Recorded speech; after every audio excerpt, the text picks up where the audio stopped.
Harvey High. Thursday night at 6:05 p.m., we have our college football report show, which means we talk college football year-round, not only college football, but all sports right here on AM 1400 on your dial, all the things that are happening behind the scenes that sometimes you don't really understand. That's College Football Report, Thursday evenings at 6:05 p.m. here on AM 1400 KSHP Radio. Now you remember to buckle up and ride along with us every Thursday night with College Football Report. The world-famous radio shopping show, weekday on 1400 KSHP North Las Vegas and KSHP.com. The views and opinions expressed in the following program are those of the program's participants and do not necessarily reflect those of station staff, management, and advertisers. It's time for the most interactive radio program in Las Vegas today. It's time for Pushing the Limits with Brian Shapiro. Brian will talk sports, politics, entertainment, and anything that matters to you. Feel free to call Brian at 702-221-7283. You want answers? I want the truth! Now, Pushing the Limits, here's Brian Shapiro. All right, what's up, everybody? Happy Tuesday. It is Pushing the Limits. So glad that you can join us today. And we have a lot to go over today. And Kevin McCarthy, the House Speaker, is he going to be outed with Matt Gaetz at the forefront of it? Guess who's in favor of this? Liz Cheney. We have some information to share with you on that. Interesting stuff. John Kelly, right, the longest-serving White House chief of staff for Donald Trump, finally on the record making some statements about Donald Trump that are very damning to the former president. Now, listen, I don't put a lot of I guess you could say respect. Is that one word? Well, because John Kelly, he decided to work for Donald Trump even after all the despicable things that Donald Trump did and said. So, but it is kind of funny when you have somebody like John Kelly on the record saying the things that he's saying about Donald Trump. So we are going to play that audio for you coming up here in a little bit. We have more stories to get to as well, including Suge Knight, interviewed by TMZ. Interesting comments about the Tupac Shakur arrest that was made with Keefe D. Suge Knight's opinions on it and whether he will even testify if there is a trial. So we'll get to that a little bit later on in the show. Mark Davis being screamed at by Raider fans, and you'll hear Mark Davis's response to it. It's kind of funny, but I take the side with the fans on this one, and we'll go over that a little bit later. UNLV head basketball coach Kevin Kruger is going to be joining us in hour number 2. Listen, the basketball season's right around the corner. So we're certainly looking forward to the upcoming college basketball season, and Kevin Kruger will be joining us in a bit. All right, so let me just start with the U.S. House of Representatives on a key vote today over Speaker Kevin McCarthy's political future as Matt Gaetz of Florida pushes to out him. It's just hilarious, folks. And apparently Dan Goldman, who is the stud Democrat, as I like to call him, said that he got a phone call today from Liz Cheney, basically in support, telling the Democrats not to help Kevin McCarthy, which, by the way, they shouldn't. The Republicans did this to themselves. We all know that Kevin McCarthy has literally no backbone. Kevin McCarthy has no backbone. He kissed the ring of Donald Trump one day after January 6th. Remember the statements that Kevin McCarthy made? He made the statements that Donald Trump bears some responsibility for what took place on January 6th, which, by the way, he does. Kevin McCarthy was right. And then just several days later, he took his little trip to Mar-a-Lago, kissing the ring of Donald Trump. Kevin McCarthy has absolutely no backbone. I don't feel sorry for him at all. The Democrats need to do nothing to help Kevin McCarthy. And I think McCarthy's going to be outed. I think he's gone. I really do. I mean, the tensions are high within the GOP right now. 10 Republicans voted against the motion, my understanding, to keep Kevin McCarthy. As my understanding, the latest is the Speaker has until tomorrow to proceed to a vote on the chair. So that's the latest information that I could share with you on this whole situation right now. I will not feel bad for Kevin McCarthy, that's for sure. And, you know, his whole time in power, all he's cared about is himself. All he's cared about is being in power. He listened to Marjorie Taylor Greene. I don't think because he wanted to, because he knew he had to. He had to listen to the MAGA Republicans within his party so that he could remain in power. The Lauren Boeberts, the Marjorie Taylor Greens. It obviously didn't work with Matt Gaetz. So that's the latest on what's going on right now. I don't feel bad for Kevin McCarthy. Matt Gaetz was speaking on the House floor earlier, and I believe he's speaking again right now, stating the case, which is very entertaining. But you got all these Republicans that are speaking out. Meanwhile, a catastrophe. I know that the government shutdown, I thought it was going to happen, and now we have a 45-day extension. Who knows what's going to happen in 45 days from now? What are these Republicans doing for you? I talk about this on the show all the time. You can disagree with Democrats. You could disagree with their policies. You could disagree with what they even stand for. But at least they're trying to come up with solutions. And I disagree with almost everything that Liz Cheney stands for as far as policy, but I respect her. Because when it came down to her career, she chose this country over her career. She chose doing the right thing over her career. And I respect that about her. And while all this is going on, Donald Trump is facing this $250 million lawsuit lying about his assets. And you can't make this stuff up, because yesterday he was in a courtroom and he came out and he spoke to the media yesterday. And he was, complaining about the fact that they said Mar-a-Lago was only worth $18 million. Trump said it's worth $2.5 billion. There is not one sane person in this country that would say it's worth $1 billion or even $500 million or even $200 million. If you want to make the case that Mar-a-Lago isn't worth $18 million, it's worth, let's just say, $100 million, which it's probably not. But for argument's sake, let's just say Mar-a-Lago is worth $100 million. Trump said it was worth $2.5 billion. He broke the law. This is cut and dry. This case is cut and dry. How can you continue to defend this guy? He is a liar. He is a snake oil salesman. Why is this important? Because he's the front runner of the Republican Party to be the next president of the United States. That's why this is important. That's why I talk about Donald Trump on this show every day. If Donald Trump wasn't running for office, I probably wouldn't talk about Donald Trump anymore. He is by far the frontrunner to be running against Joe Biden in the 2024 presidential election. He is the face of the Republican Party. And for some of you Republicans out there that don't want him to run, too bad. You voted for him. You supported this guy. He is a snake oil salesman, and he is a criminal. Period. We'll get back to Donald Trump a little bit later. But I really don't know how at this point you would support somebody like, we don't like the gas prices. We don't like inflation. Okay. I'll take some, and by the way, that's not Joe Biden's fault. The gas prices are not Joe Biden's fault. Anybody with an IQ over 20 would know that gas prices have been up throughout the world, and you don't understand basic economics if you think Joe Biden is at fault for our gas prices being high. They're up all over the world. We had something called a war in the Ukraine and something called COVID that we were coming out of. But again, people don't understand basic economics, and they want to blame Joe Biden for their eggs being higher, and they want to blame Joe Biden for gas prices being high. But certainly don't want to give Joe Biden credit for anything. Certainly the low unemployment rate, the lowest we've had in over 50 years. They don't want to give him credit for anything like that. But you want to support a man who incited an insurrection, who's cheated on multiple wives, who's had 26 people accuse him of sexual assault or rape. You want to support a liable rapist who just said that General Milley should be executed and thinks you need voter ID. You need an identification to buy a loaf of bread. This is the guy that you support. And what is your reason for supporting him? As Vivek Ramaswamy would say, best president we've ever had. The only reason why Vivek Ramaswamy is saying that is because he's desperate to be Donald Trump's vice president, even though he won't admit it. He's desperate to be a part of that MAGA crowd. And never on this show have I ever said all Republicans do this or all Republicans do that. I have Republicans that are friends of mine. I specifically out the MAGA Republican side of the Republican Party. The MAGA Republicans. What do I mean by that? Those that will live and die with Donald Trump. Those that think Donald Trump can do no wrong, right? Because when a Republican is indicted, let's attack the DOJ. But when a Democrat is indicted, everything's just fine.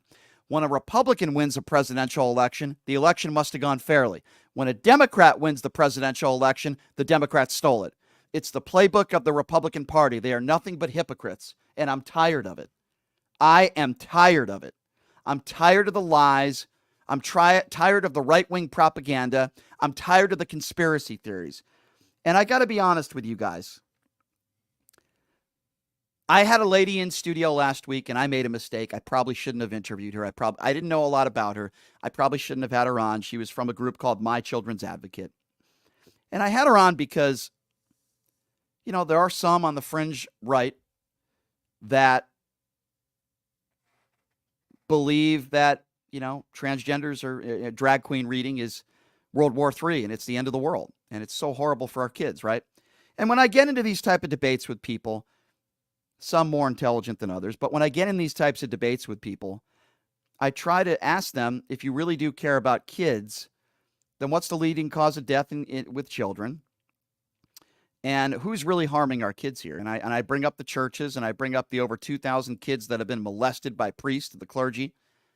But I don't hear those same people that are picketing outside of Target. They're not picketing outside of churches. And I bring those things up to these people. But I said to myself, why don't we have this lady come in studio, and hopefully we can have a good debate. And I think people are radicalized. I like to always give people the benefit of the doubt, right? And, you know, some people say that the leading cause of death with children is accidents. That is 100% not true. In fact, it surpassed accidents. If you look at the latest stats, 2020 and 2021, car accidents were not the leading cause of death in kids. It was guns. 18 and under, guns. Gun deaths with children over the course of the last several years are up 50%. So anybody who wants to spread misinformation on my show, I'm going to call you out. Those are the latest statistics. I don't make statistics up. Gun violence is a huge problem in this country. Why am I bringing this up? I'm bringing this up because people that call themselves advocates of children want to talk about how drag queens reading books to kids is the end of the world. And I'm telling you, I don't have any information to lead me to believe or any facts that would tell me that any child has been killed at a drag queen reading. But I do have facts to back up my opinions on guns and the facts that guns in 2020 and 2021 were the leading cause of death in kids. So if you really call yourself an advocate in protecting children, then you should probably want to do something about all the gun violence in this country. If you really call yourself an advocate of protecting children, then maybe you should talk about all the children, sadly, that have been molested by our clergy members. But they don't want to do that. They want to talk about drag queens and attack the LGBT community. And I'm sorry, but the guest I had in studio is no different, and I want to play you a clip. I'll play you a few clips of this interview I had. So, again, I'm talking to this woman who's a part of the organization My Children's Advocate. And again, I didn't know a lot of history about her that I know about her now. If I did, I wouldn't have invited her in. But here is she making a statement, and for whatever reason, bringing up Nazi Germany when the conversation is about drag queens. Have a listen to this. And it's always drag. You know how drag queens. You haven't been to a drag queen reading. I wish you would go. I also haven't been to Auschwitz, but I know it was bad. I don't. Okay, so hold on a second. Hold on a second, because I'm Jewish. Let's since you just brought up a can of worms there. You're comparing. Okay, I'm going to try. No, I'm not comparing. Hold on. I know evil when I see it. I'm going to try to be calm here. But I will say the Nazis would love what you guys are doing with horror, with traumatizing children. I would say the Nazis would love what you're doing. I'm going to try to be calm. Okay, try. It's going to be very difficult. Mm-hmm. I think it is the dumbest thing I've ever heard in my life, with all due respect, to compare 7 million Jews that were murdered to a drag queen. Why would you bring Nazi Germany up in a conversation like this? I can't connect it to this if you would let me finish. You want to compare Nazi Germany to drag queen reading? I'll connect Nazis. You probably don't want to do that. I'll connect Nazis to this. I will. Murderers. You want to compare murderers. Brian, Nazis are murderers. Please let me finish a sentence. Well, if you're gonna bring up Nazi Germany, then I'm not interested in talking to you. Okay. Well, the Nazis love to torture kids, and they did a lot of studies on how sexualizing children. We can talk about Mengele and all the studies they did. Now, tell me that we're not going to do that, children's. That's ridiculous. Yeah, we're mutilating children's genitals now. We're talking about drag queen reading to kids. Children being mutilated. No, it does not. That's absurd. No, it's not. So a 4-year-old goes in and gets drag queen reading, and then all of a sudden he walks out of there saying, he or she says, "Hey, you know what? I want to be the other gender. Let's have transgender surgery." It's a way. It's the dumbest thing I've ever heard in my life. It's a way to confuse people. That's absurd. It's a way to give me an example? Because I keep asking you for examples. Can you give me an example of a young child, that went into drag queen readings and walked out of there and got transgender surgery and said, I got transgender surgery because of drag queen reading. Can you give me one Brian, example? You know that's a very disingenuous Then don't question. say it. You're the one being disingenuous. No, don't say something like that unless you have evidence. Okay, so that's kind of how the interview started. And if you notice with some of these people, when they make these claims that are untrue, that drag queens are these horrible people that are indoctrinating our kids, and then when I ask them for specific examples of that, they can't give me any examples, and they say, oh, you're being disingenuous. No, I'm not. So, example. When I make a claim that I think Donald Trump is racist, I give specific examples. Example. Back in the day when he told Playboy magazine that he didn't want black people counting his money in his casinos, he wanted Jews counting his money. That's a racist statement, and that's an anti-Semitic trope. Now, I have 1,000 more examples like that, but if I make a case that I think Trump's a bad guy, or he's horrible with women, or he's racist or anti-Semitic, I give examples to back that up. So if I said Donald Trump's racist, and then somebody, a MAGA supporter, or whoever was interviewing me, and they said, give me an example. And I said, oh, I'm not going to give you an example. Now you're being disingenuous. You would call me a moron, right? Which I would be if I made a claim like that. That's what's going on in this interview. You have a woman from this group, My Children's Advocate, who said, and keep in mind, I'm a Jewish man. And she says, quote, Nazis would love what you're doing. What a horrendous thing to say to somebody, number one. And number two, why on earth do you care so much what other people do with their body? Why do you care so much, if they're not your kids, what other parents make decisions where to take their kids? You see, we live in a free country. If you don't want to take your kids to drag queen reading, then I have no problem with that. And I support parents to make their own decisions for their children. Me personally, I don't see anything wrong with bringing your kids to drag queen reading. And there is literally no evidence to support the fact that taking your child or taking your children to a drag queen reading is somehow going to indoctrinate your kids. There is no evidence. I've been to drag queen reading. I went there to see what the fuss was all about. Guess what, ladies and gentlemen? Everybody was having a great time. Everybody was smiling, and the message wasn't sexualized one bit. The only message that I heard was, be happy with who you are and treat everybody with respect. Boy, what a terrible message to send to our children, huh? Be happy with who you are and treat everybody else with respect, even if they might not be like you. What a horrible message to send to children. If only every parent could send that message to children, maybe we would live in a better society. Everybody had a great time. We had food and drinks. There was storytelling, reading books, and everybody was happy. There's nothing wrong with it. Now, talking about transgender surgery and all that other stuff is a different conversation. That's not what I'm talking about here. We're specifically talking about drag queen reading. And the only point that I try to make every day is that if you really care about kids and you care about their safety, then let's talk about all the gun violence in this country. Let's talk about our kids that are innocent children that are being mowed down and gunned down in our schools every day. The gun violence that we face, I should say, every single day in this country. Is that the kind of country that we should be living in, where kids have to be taught on how to hide underneath their desk? That's not a country that I want to be in, but that's what we're doing right now. We should be arming our kindergarten teachers. If you really care about children's safety, then maybe we should be talking a little bit more about the gun violence in this country and what we need to do to end it. Don't you think that's what we should do? Now, listen, the interview got worse, and it got worse by the moment. And there were times in this interview where I said, boy, do I really want to continue this interview? And I probably went a little bit too long with it. And again, usually I do my homework on people before I have them in studio. I did not with this woman, and that is nobody's fault but my own. I took the advice of a certain someone that recommended she come on the show. That person was wrong, but I take full responsibility for it.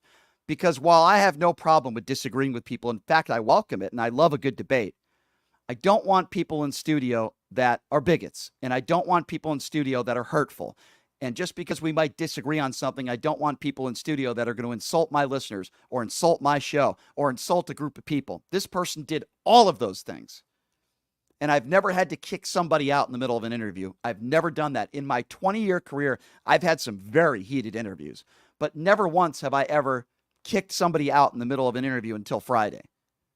I've come close. Don't get me wrong. I've come close, but I've never actually done that until Friday. Here's how the interview continued to go south. And this is when we start. Again, when people bring up how drag queen readings and drag queens are just terrible for society, I bring up churches. And I bring up the fact that, over 2,000 kids have been molested in churches. Why is it that these people don't want to talk about that? Have a listen to this. You have that statistic? I don't have that statistic. You don't have it? I don't Okay. have the statistic So you of can every get back to kid me. touched Okay, by fair a enough. drag queen Are either. you a religious woman? Yeah. Well, I wouldn't say Christian I'm woman? a Christian. Good Christian woman. Yeah. I wouldn't say I'm a good Christian. Are you aware that over 2,000 kids have been molested, sexual abuse in the Catholic clergy? If you're, in a way, campaigning anti-transgenders, or I'm sorry, cross-dressers or drag queen reading to our kids, why wouldn't you tell kids not to go to church? Over 2,000 kids have been molested. I wouldn't say kids not to go to church. What I would say is the Catholic Church, when they, instead of moving those people just like they do in the schools, and I've actually spoken about this if you've heard me speak, that it's just as evil for the Catholic Church to move around pedophiles as it is for these school districts to move around pedophile teachers. I agree with you. So I want evil eradicated everywhere. But I agree. But I can't, I'm not a Catholic. Okay. I don't go to a Catholic church. So what I do have is kids in the school district, and I can go to them and say, please stop having stop having your weirdo teachers sexualize my children. All right. I just want to, you're also not a drag. I just want to cut it for a second. This woman does not talk about pedophiles and what's going on in churches. What this woman does do is picket outside of Target because she doesn't like some of the stuff they sell inside of Target. You won't see her picketing outside of a church. So the fact that she says, well, I want all evil out. I want all evil. Again, that's what some of these people do. They don't want to talk about churches, and they don't want to talk about all the young children that have been molested inside a church. No child has been molested at drag queen reading. I want to be very, very clear on that. And that's why I bring up the churches. Listen, it's horrible. Do I think that kids shouldn't go to church? Of course I would never say something like that. Because I think for the most part, you go to a church, it's very safe, and there's good people there that pray, good Christian people, and I have no problem with that as long as you don't force me to go. I have no problem with that. I would never tell kids not to go to church, just the same as I would never tell kids not to go to drag queen reading. But if we're actually going to get down to the facts, thousands of kids have been molested because of going to church and having some sort of relationship with the clergy. But she doesn't really want to talk about that. Go ahead. And you're also not a drag queen, and you don't go to drag queen reading either. You're telling people not to go to that. Parents to not bring their kids to that. I would tell parents not to take their child to a place anywhere where the children are going to be sexualized. Because every study ever done, when children are introduced to sexual topics at a young age, but it's devastating. But I'm telling you that, and I don't know what study you're referring to, but I'm telling you, I went to a drag queen reading. Okay. Yes. Unlike and it's you. not the book they're Hold on, reading, let me just explain. I went to a drag queen reading. You didn't go to one. I did because I wanted to learn. Nothing was sexualized. The only message that I heard was be happy for who you are and treat everybody with respect. The kids were having fun. The parents were having fun. Hey, guess what? I had fun. I'm a straight 43-year-old male. Everybody had a really good time. There was nothing sexualized, and I don't see anything wrong with it. Now, we can disagree on that. Yeah. That's fine. We're normalizing men with autogynephilia like it's normal. But I'm giving you a statistic of over 2,000 kids that have been molested at churches, and I think that's awful. We agree on that. What can I do about that?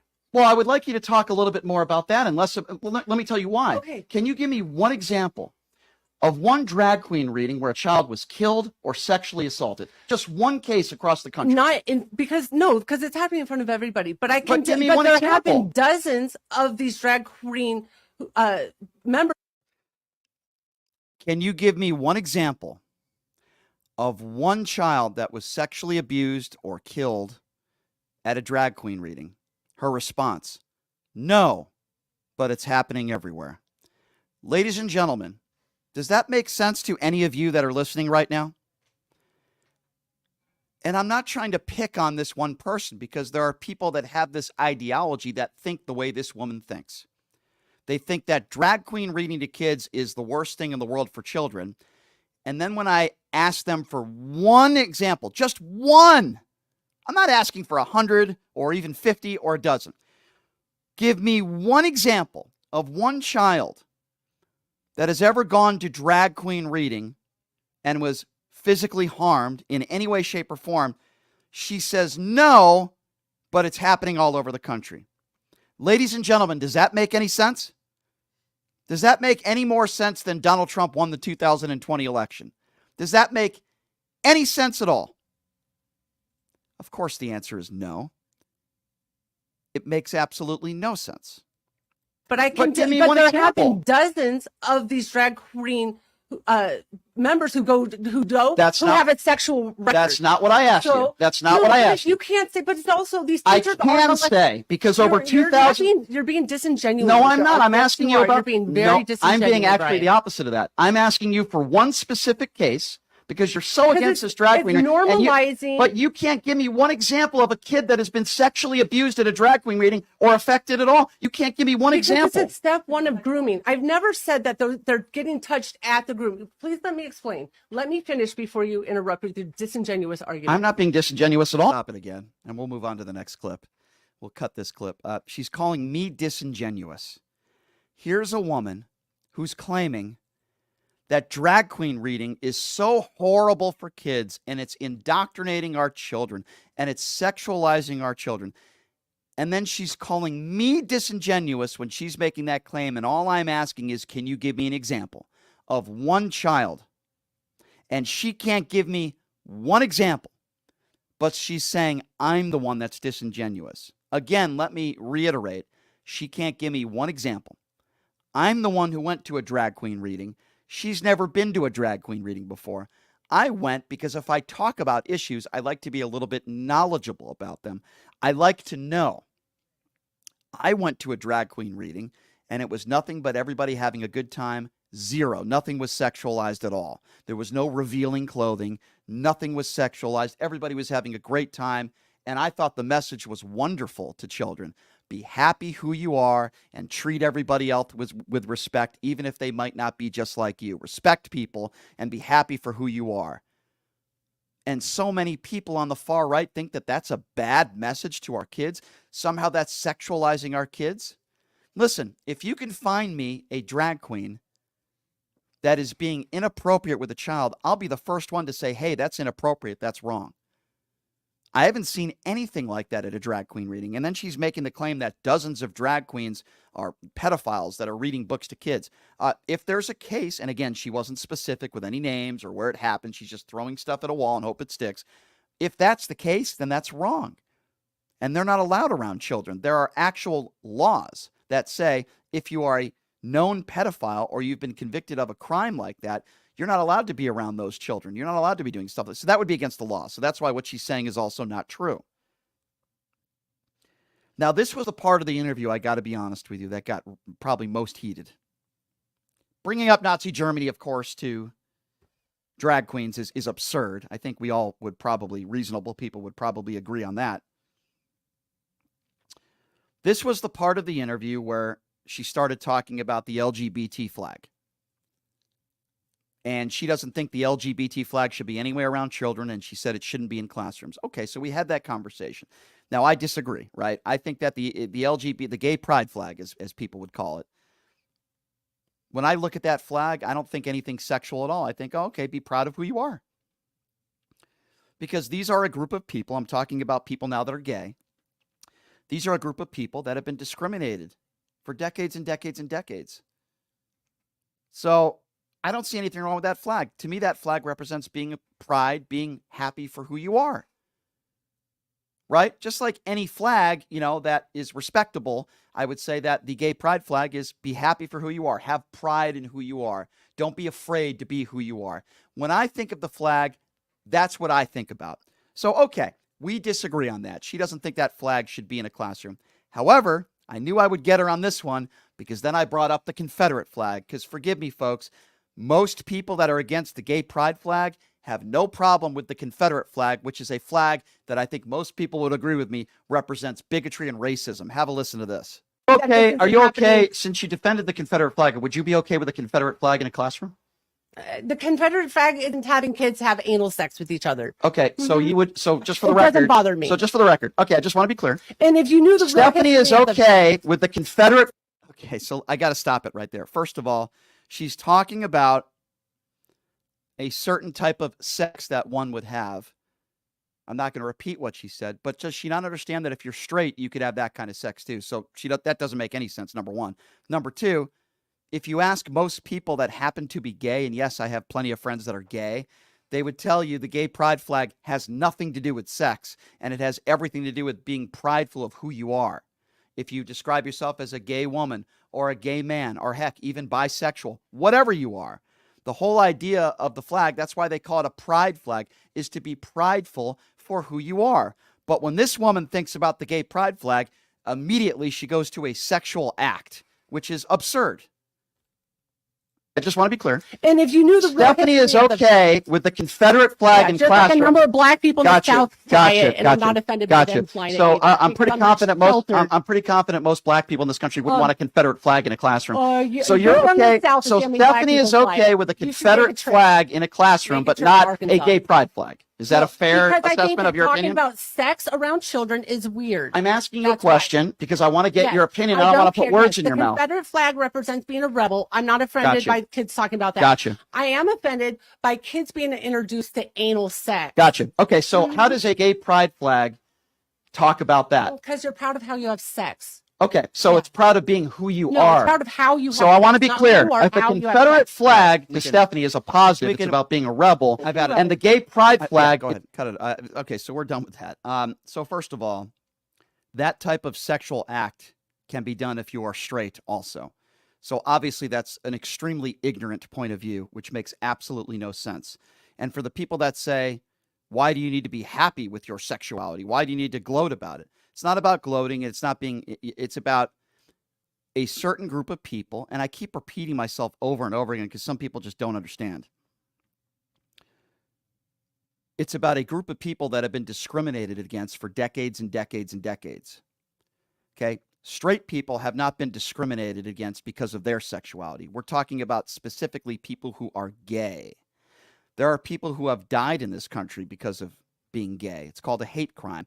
There are actually people in other countries that have died, murdered because of their sexuality. There are people that, do you remember the gay couple that walked into that, I believe it was a bakery, if I'm not mistaken. This was years back.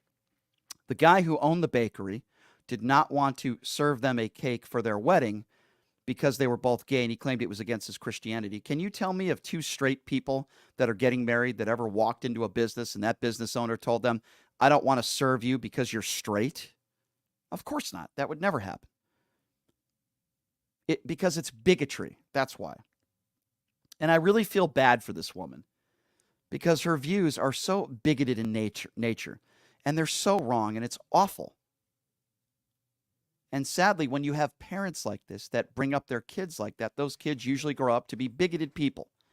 And it's horrible. And it's sad. And it's wrong. And the claim that the Confederate flag is somehow makes you into a rebel, is there anybody that believes that? And that black people in the South are sporting their Confederate flags? That's a lie. That's not true. Most of the black people that I talk to consider the Confederate flag to be a flag of hatred, of racism, of bigotry. And I think most people in this country agree with me. I remember when NASCAR, a few years ago, when Donald Trump was president, NASCAR said, we're not going to allow any more Confederate flags at our races. Now, too little, too late, but hey, I guess better late than ever, right? And who was the first person that attacked NASCAR? Donald Trump.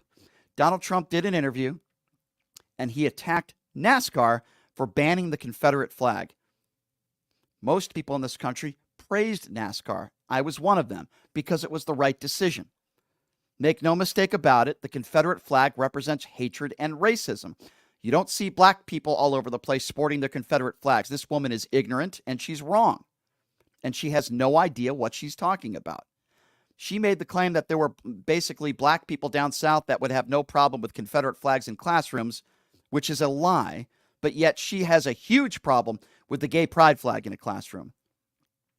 The reason why there's a gay pride flag, it's a message to people that we are going to be prideful of who we are. This is who we are. We're proud of it, and we hope you'll be proud of us too and not look down upon us because our sexuality might be different than yours. That's what the gay pride flag stands for. And when somebody looks at a gay pride flag and the first thing they think about is some gay sexual act, then you have a problem, and there's something wrong with you. You have the problem. Now, again, if you're going to compare Nazi Germany to drag queens, and you're going to call people with the Confederate flag rebels, that it represents being a rebel, and you're going to say the gay pride flag, get it out of the classroom, but Confederate flags, I'm okay with that. That's not somebody that I'm interested in interviewing because it angers people. All right, so if you disagree with me, you think I have the problem because I want people treated as equals in this country, then I'll open up the phone lines now. Because, again, there's people out there that'll make statements, but they're not willing to have a debate. They're not willing to have a conversation. I'm used to that. That happens to me every single day on this show. But I am going to open up the phone lines. Agree or disagree with me. And maybe you disagree with me. Maybe I should have more people like that in studio to interview. I would disagree with you if that's your point, but I'm happy to hear you out. What do you think? Are you okay with a gay pride flag in a classroom? Are you not okay with it? What are your thoughts on the Confederate flag? Do you think a gay pride flag is inappropriate in a classroom? I'll give out the number if you'd like to join the conversation because I do want to get your thoughts on this. That number is 702-221-7283. Again, that number, if you want to be a part of the conversation, I am opening up the phone lines now. It is area code 702-221-7283. Again, that number 702-221-SAVE. Your thoughts on a gay pride flag in the classroom compared to a Confederate flag that she was, defending, and just that interview that I had with her in general. Again, 702-221-7283 is the number to call. We're going to take a break, and then we're going to take some calls on the other side, 702-221-7283. We'll take a break. We'll be back right after this. It's Pushing the Limits right here on KSHP.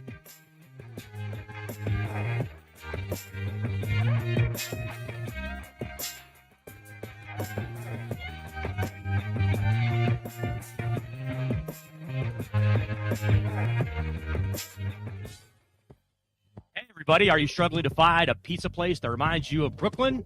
That true blue New York style pie? Well, worry no more. Stallone's Italian Eatery Pizza is a knockout. We're located at 467 East Silverado Ranch Boulevard, just off of Greenview Road, half a mile east of South Point Casino, just minutes from the Las Vegas Strip. Come by and grab a slice of pie. Plus, check out our Brooklyn-inspired Italian cuisine. Our sandwiches are super. Hero, that is. Because why be a sub when you can be a hero? Stallone's Italian Eatery is here to serve you phenomenal food, Vegas. Forget about it.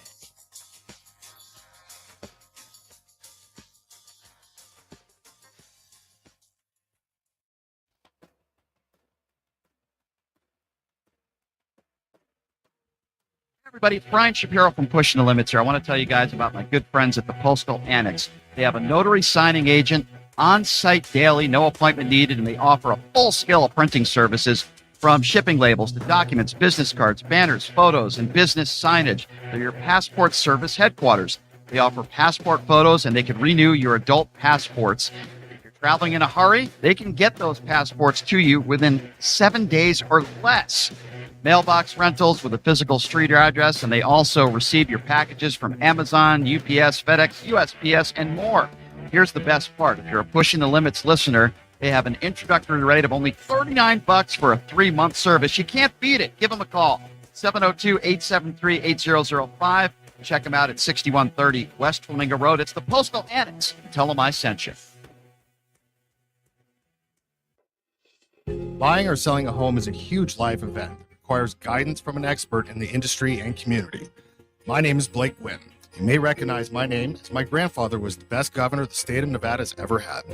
Growing up in Las Vegas, I've come to know this community intricately. Now, I am raising a family here as well, so I understand all the issues impacting our home and quality of life. As the top realtor for the #1 real estate team at Keller Williams, you can have confidence in my experience, knowledge, and track record. When it comes to buying, selling, or investing in real estate, choose a name you can trust and someone who understands the community you call home. Call Blake Gwynn today and experience the difference of a trusted expert. 702-540-3311. Hey everybody, it's Brian Shapiro from Pushing the Limits. I want to tell you guys about Sahara West Urgent Care and Wellness. They're conveniently located on the southwest corner of Sahara and Jones. They're open Monday through Friday, 9 a.m. to 9 p.m. and Saturday, 9 a.m. to 5 p.m. At Sahara West Urgent Care, they'll take care of all your healthcare needs. They offer routine services such as physicals, STD testing, car accident treatment, and work injuries. You name it, they do it. They have on-site x-ray, EKG, ultrasound, and labs. They treat chronic conditions such as asthma, blood pressure, diabetes, and more. They also offer general wellness exams, treatments such as testosterone enhancement, and cancer screening. They're located on Sahara, 6125 West Sahara Avenue. Their number is 702-248-0554. And the best part, they accept most major insurances and affordable cash pay prices, office visits starting at just $95. And I'm also a client, so please give them a call, 702-248-0554.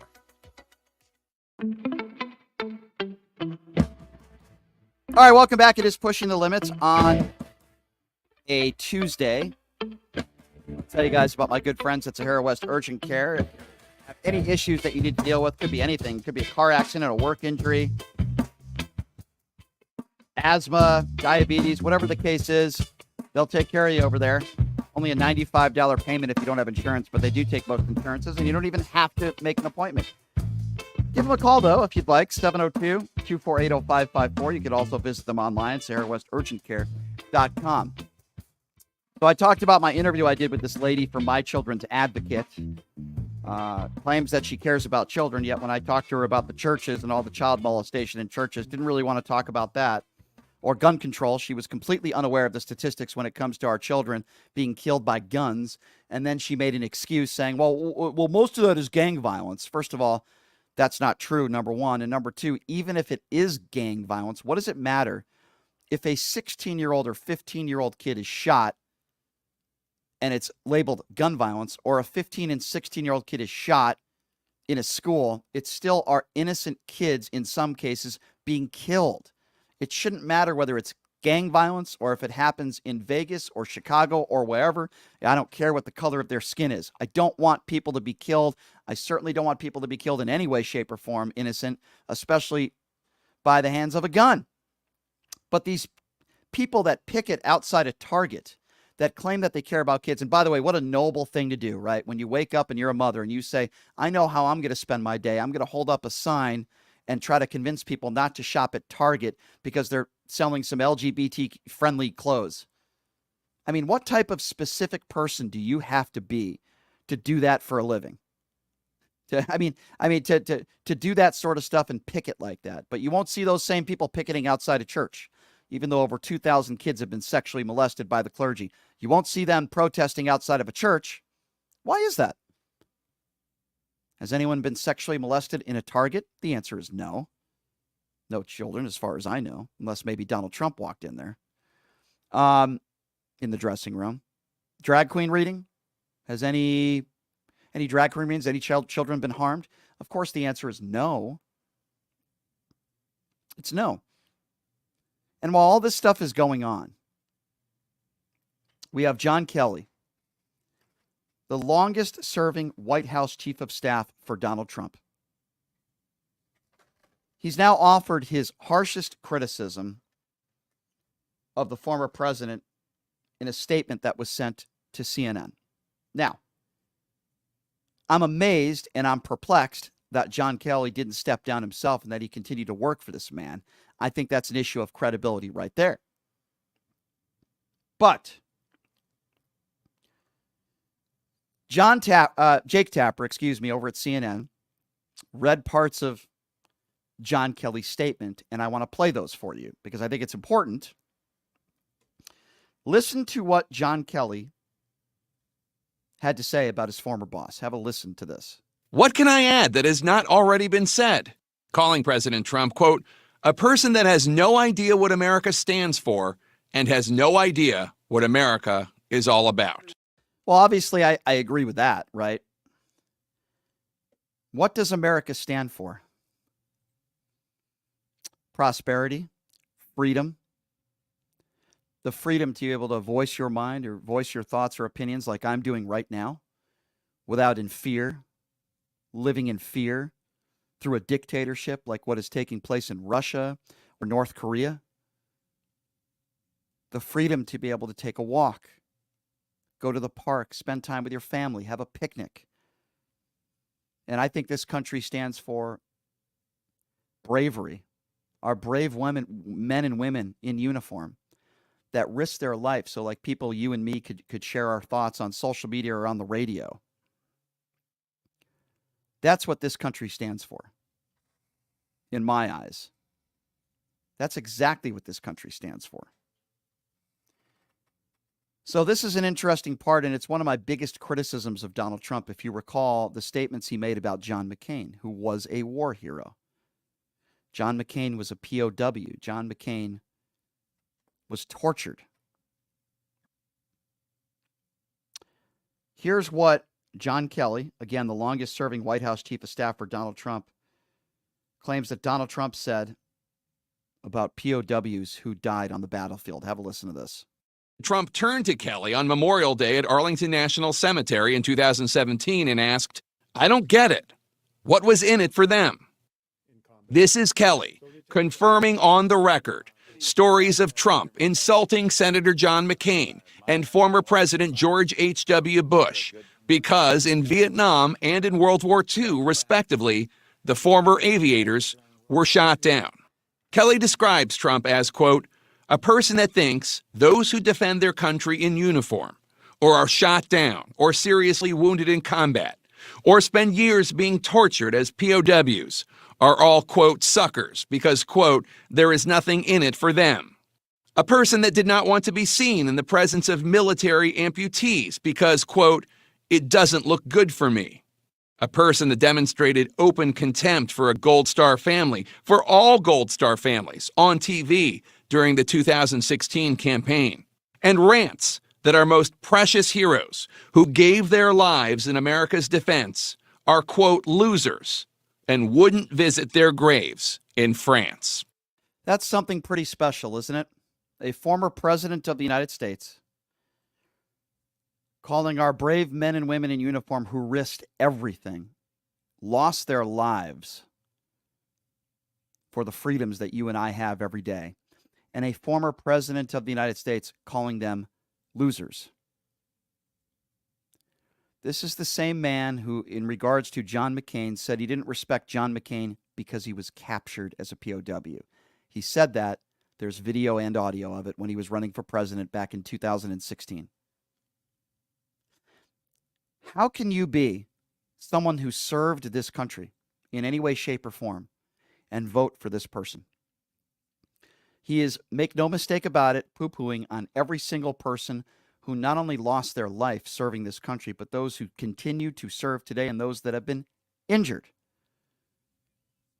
It is disgusting, despicable, and keep in mind that it is also on the record, and it is not hearsay. There's audio and video, as I repeat myself over and over again, because some of my MAGA friends out there struggle to listen. Maybe they don't have ears. I don't know. But I'll say once again, on the record, there's video and audio of Donald Trump saying he didn't respect John McCain because he was captured. So don't you give me this crap that, it's hearsay. John Kelly is the longest-serving White House chief of staff for Donald Trump, and he is on the record making these claims that we have heard before. Now he's on the record of Donald Trump poo-pooing and basically stepping on the graves of the brave men and women that served this country and lost their life.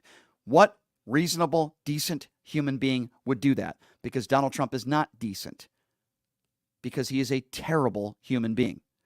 Keep in mind, somebody who also dodged the draft 5 times, claimed that it was his bone spurs, but these days he's able to play golf 100 days out of the year with those bone spurs. Because Donald Trump is a coward. That's why. And these are despicable statements. And you know what else is despicable? Anybody out there that defends Donald Trump and anybody out there that defends his statements, even when it goes all the way back to his statements about John McCain, because it's indefensible. Indefensible. And then he goes on, John Kelly, with more that the former president of the United States told him when he was in the White House. Listen to this. Where Trump tells Kelly he wants a military parade, like one he saw for Bastille Day in France, except he does not want any wounded veterans. Kelly confirming that Trump in 2018 in France refused to visit graves of Americans killed in World War I. To CNN, Kelly calls Trump a hypocrite, saying he is, quote, not truthful regarding his position on the protection of unborn life, on women, on minorities, on evangelical Christians, on Jews, on working men and women. And he concludes Trump is, quote, a person that has nothing but contempt for our democratic institutions, our Constitution, and the rule of law. He concludes, there is nothing more that can be said. God help us. I agree. I'm done with the excuse of, I like some of his policies. That doesn't fly anymore. This is a man that is a huge threat to the democracy of this country, the United States of America. And if you don't believe me and you think I'm lying, you think I'm wrong. A man that's dealing with now 4 indictments. Clearly he broke the law. And I'm going to continue to say this on the air. I know he's innocent until proven guilty. Donald Trump is going to be a convicted felon. Mark my words on that. And a disgrace. The 2-time impeached former president is a disgrace. Anybody out there that still defends this man, it says a lot about you. And it says a lot about your character. Anybody who still defends this man is not somebody that I want to associate myself with. We can have differences and disagreements when it comes to policy. That's not what I'm talking about right now. I'm talking about what is a decent human being and what is not. All Donald Trump's life, all he's cared about is himself. And for the people out there that say he's a wonderful businessman, you have absolutely no idea what you're talking about. He was handed a $500 million company from his father. Go into looking into all the businesses that failed, all of his businesses that filed for bankruptcy, and the snake oil salesman that he is, and that farce which was called Trump University, and his charity, which has now gone under. Because his entire life, Donald Trump has lied to you. And I think Howard Stern said it best. You know, you go to Mar-a-Lago, which I would never want to go to. It's not people like you and me. It's not everyday people. There's no diversity. These are the ultra-wealthy elites. Those are the people that are hanging out at Mar-a-Lago, not these middle-class people where Donald Trump gets most of his support from, poor people, uneducated people. They would laugh at you if you showed up at Mar-a-Lago. Donald Trump hates people like you. He's pretty much said it. Those aren't the people that you see at Mar-a-Lago. And Mar-a-Lago is not worth $2.5 billion, by the way. That's why Donald Trump is going to lose this $250 million suit. Because Mar-a-Lago is not worth $2.5 billion. Is it worth $18 million? Don't know. It's not worth $2.5 billion, and it's definitely not worth $1 billion. Not worth $500 million either. Because he lied. He broke the law. And guess what? When you break the law, they come after you. It's a lie. Why is it so hard for some of you Republicans or MAGA supporters to understand that? Why is it so difficult for you to just say it? Even if you despise Joe Biden, even if you can't stand the Democratic Party, why is that so hard for you to explain that? Why? Number to call 702-221-7283. And again, that number to call if you want to be a part of the conversation is 702-221-7283. Let's start off with Lauren. Hello, Lauren. Hi, Brian. How you doing? Doing okay, Lauren. What's on your mind? Well, I guess on the question as far as having additional flags in the classroom, honestly, I'm not in favor of it unless it's like a presentation from someone in the, all right, let's say Black History Month, and someone, one of the black children in the classroom wanted to bring in, the black flag. I'm all for that. I'm all for. I'm definitely in favor of the American flag being in the classroom. As far as can I ask you a question, Lauren, if I may? Sure. What does the gay pride flag? What does that represent to you? I guess it's just gay pride. Right. So to you, it's not sexualizing children, right? I mean, it's being prideful if you happen to be gay, right? Yeah, I don't have a problem with someone being prideful of who they are. Right. I rather, rather than put a label on it as gay. I understand. Or straight I or understand anything. what you're saying, and I think that's a reasonable opinion. My problem is like, for example, with the lady that I had on Friday, there are some people that are not gay that look at the gay pride flag and they immediately think, oh, you're sexualizing our kids. And I just disagree with that. I don't think that way at all. I don't have a problem with, say it was a gay child in one of the classrooms and they wanted to give an explanation on Gay Pride Month or whatever. Say it was a report. The teacher wanted a report on yourself. And I think that's perfectly all right. But I really have a problem with bringing other flags into the classroom. I understand that. I don't necessarily disagree with you, and I understand that. But the problem that I have, not with you, but with some people on the far right, is that they talk about drag queen. They talk about how much they claim that they care about kids, right? And they talk, the first thing they always talk about, and many of them, this is all they talk about, is drag queens and drag queen reading. And I say to them, you have literally zero evidence that drag queen reading is harming our children, and they don't want to talk about the real issues facing our children. It could be cancer, it could be guns, it could be car accidents, it could be the clergy, whatever the case may be. They don't want to talk about any of those issues. The first thing they want to talk about is drag queen reading, and I think they're all pathetic. I think the only reason it's like any issue when it's publicized on a daily basis, unfortunately, there's going to be negativity on both sides in many cases. There's been comments made by straight people. There's been comments made by the LGBT community. When there's these kind of like fighting through the news media. But I want to say this because I think this is important because somebody on social media likes to spread misinformation. Brian on social media, I like the name, don't like his comment. He said, "We don't send our kids to school for a drag show. Get real." That's a ridiculous statement because there are no drag shows in schools. That is a lie. When you say the word drag show, those are usually 18 and over shows or 21 and over shows. A drag queen reading is not a drag queen show, and there are no drag queen shows in high schools or elementary schools across the country. That is blatant misinformation, and that's a lie. And those are the people that I get frustrated with because they have absolutely no idea what they're talking about, Lauren.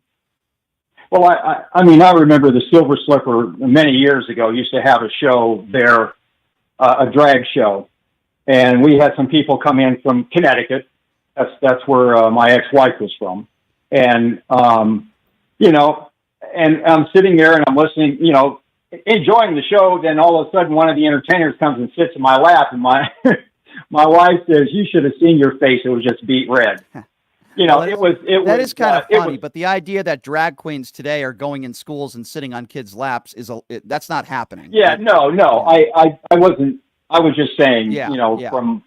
But again, it's misinformation. There is a difference between a drag show, which whether it be at a bar or whatever, that's 21 and over, that might be sexualized. That's for adults. And a huge difference between that and drag queen reading. But a lot of people want to conflate the two that don't know what they're talking about. And that's what gets very frustrating to me, Lauren. Well, I I understand. I just think that there's a time and a place.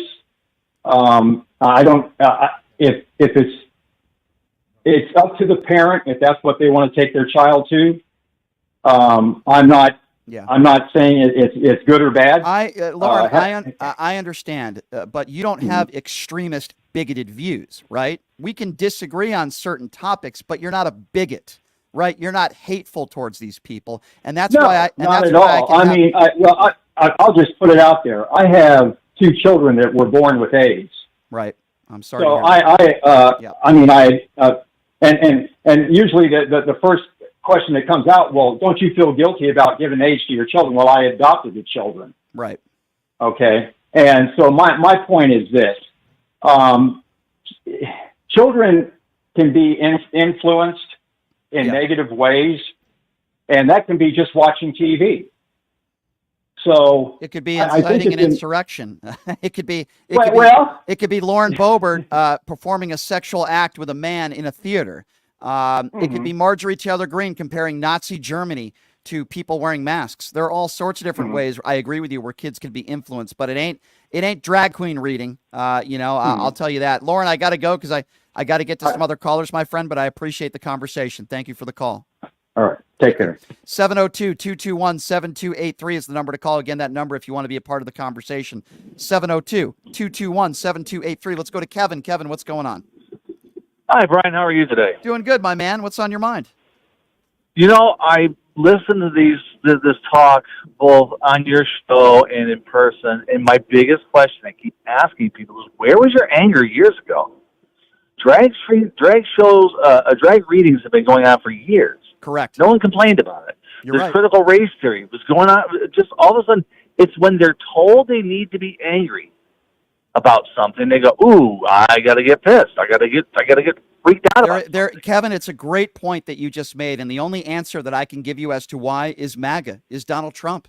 I think these people already had bigoted views, but Donald Trump gave them the platform to be comfortable in their bigotry. You're absolutely right. And you know what I get so angry with, Kevin? Because I want to get your thoughts on this.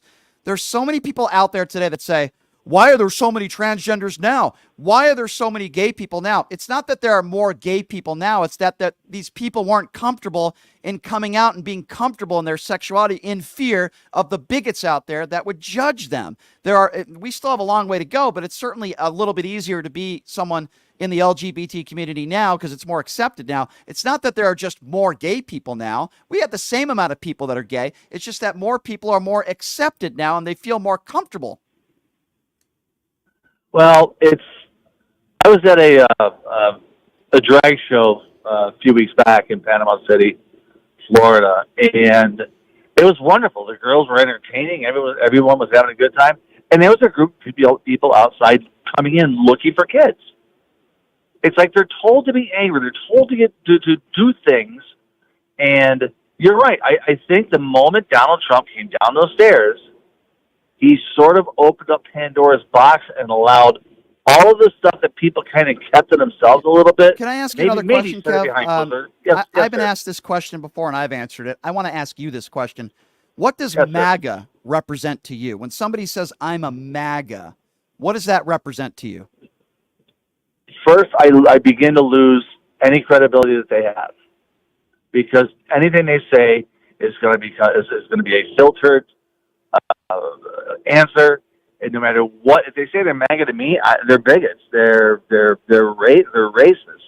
They don't care about anyone, and honestly, they're in a cult. Mm-hmm. Because there is no bloody way that after all of this, I posed this to a very good friend of mine, and I have not heard back. A friend of mine did 25 years in the military. I did 10, so we've been friends for a long time. He's a huge Trump supporter, and I messaged him privately. I don't want to do it on anywhere else. I messaged him privately. I said, I want your opinion, and please let me know. Now that General Milley, General Kelly, and General Mattis have all come out and said, this guy's unhinged, does that waver your support for him? Now remember, this is a 25-year U.S. Army soldier. He's a sergeant, which means he worked for a living. And he has not answered me. It's amazing. And I don't understand why They can get behind such a person that is, and his speech today, when he talked about in California, if you're caught shoplifting, you should be shot. Yeah, and it's unfathomable. And, it's interesting, that conversation you had with your friend, because I say to myself, there are some MAGA cultists out there. You could literally have 100 people in a room that serve this country honorably, that risk their life for this country, heroes, that know Donald Trump personally, and they could all tell a MAGA supporter what a horrible person Donald Trump is and what a despicable person he is, and every single one of them could give firsthand knowledge of why, and that MAGA supporter will still support Donald Trump. There are certain people that have been radicalized in this country. It could be a number of different reasons why. Maybe they're not very intelligent. Maybe they're not educated. Or maybe they're just so stubborn that they're not willing to listen. There are certain people in society that I know personally, you're never going to change their mind, and they're going to vote for Donald Trump over anybody. You could have a 5-star general, and you could have somebody out there that risked their life for this country, that lost both their legs in war, that says Donald Trump is a bad guy, here's what he did. And they're not going to listen to people like that. They would rather listen to the orange turd. Well, it reminds me a little bit of the Jonestown thing, that when people went to go get their family back, they said, no, you don't understand. He's not about that. And they all, what happened to them? They drank the Kool-Aid. And that's what people are doing. They're drinking Donald Trump's Kool-Aid, and it doesn't matter what he does or what he says. Now, there are the very few people who come out and go, dude, I was way off when I followed him. Yeah. But no, it's not happening anymore. No, unfortunately, Kevin, we're living in a very divided times, and it's I've lost friendships over it, and I'm okay with that. I don't want to hang out with certain people that it's okay if we disagree. It's not Republican versus Democrat. It's about right versus wrong. And if you're on the wrong side of history and you would support somebody like this, I want nothing to do with you. I really want nothing to do with you. But how long is it, Mike? The worst thing is, how long is it going to last? It's continuing in Congress. You want the honest answer? It's not going to end. You might not like the answer, but you know what the answer is to me? Until Donald Trump is no longer on the planet. When Donald Trump is gone, and I don't know when that will be, and I'm not rooting for it to happen. I don't want to get emails. No one ever does. But when that does happen, I think MAGA will be over, and the Marjorie Taylor Greens of the world will go away. And until that day happens, it's going to be with us, my friend. With that, I got to run. I got to take a break. Kevin, appreciate the call, my friend. Thank you very much. I appreciate your time, sir. Thanks, Thank Kevin. you. Always appreciate it. Thank you. 702-221-7283. And again, that number, if you want to be a part of the conversation, that number is 702-221-7283. We will take more calls on the other side of the break, but we have some more things to get to besides UNLV head basketball coach Kevin Kruger joining us at the bottom of the hour. By the way, one of the recruits on UNLV just got a DUI. I don't think he's going to be able to say much about that, but I will ask him about that. Mark Davis getting screamed at by Raider fans at the Chargers game. Is it SoFi? Is that what it's called? Is that how you pronounce SoFi Stadium? Mark Davis's reaction. We have that audio for you. And Suge Knight was just interviewed behind bars about the Tupac Shakur murder arrest of Keefe D. We'll give you his response. So some interesting stuff. We'll take a break. We'll be back right after this. You're listening to Pushing the Limits right here on KSHP.